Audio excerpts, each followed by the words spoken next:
I want to share with you this person's story because I think it's similar for a lot of people, but maybe just with different numbers. So this person is 5'5". She's 137 pounds in sort of this portion of her life, what we'll call number 1, right? And I don't love BMI, but we're going to talk about it for the purposes of what I'm getting at in this video.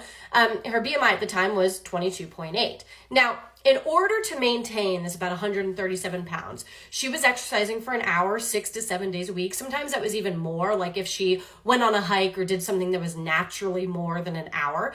She was weighing and measuring every single thing that she ate. Everything she ate had to be weighed or measured, and she was sticking to 1,500 calories per day, which was really low given her activity level. Now, the other thing about this is she would, for the most part, avoid most social situations, especially if they had anything to do with food.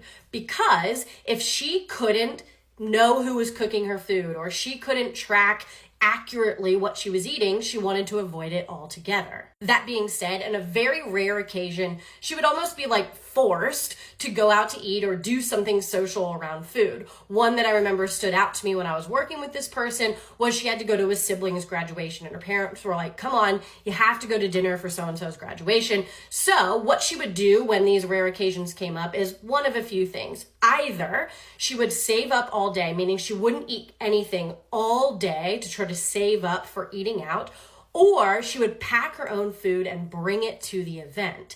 She, for the most part, because of all of this and because eating out was so stressful for her because she couldn't log it accurately, is she would eat alone. So almost all of her meals were eaten alone in her room or in the car or whatever.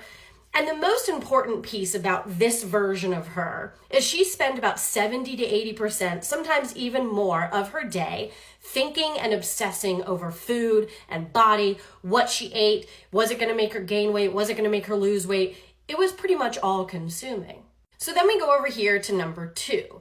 And what happened here, this was a few years later, this person basically just hit a point where she was like, I am so sick of spending all of my time thinking about food, thinking about exercise, prioritizing that over everything else.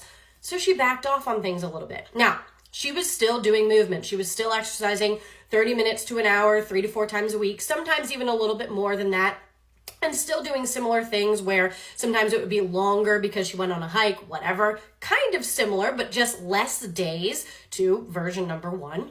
Now, she was still tracking her food. That she didn't really want to give up, but it wasn't as meticulous. She wasn't weighing and measuring every morsel of food that she put into her body.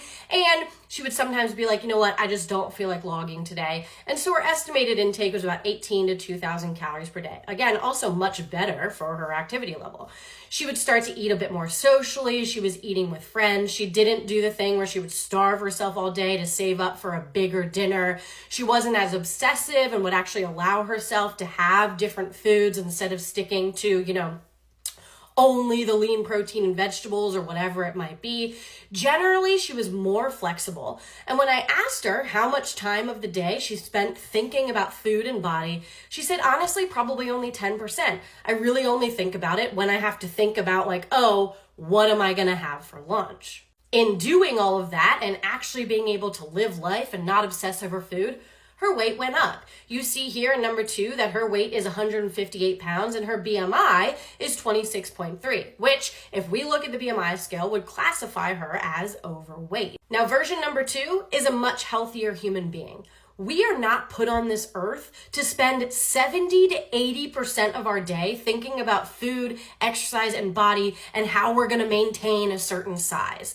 Person number 2 is actually able to enjoy life. She's still exercising. She's still doing movement that she loves. However, unfortunately, a lot of people would tell version number 2 that you need to go back to version number 1 because your weight in that one was better.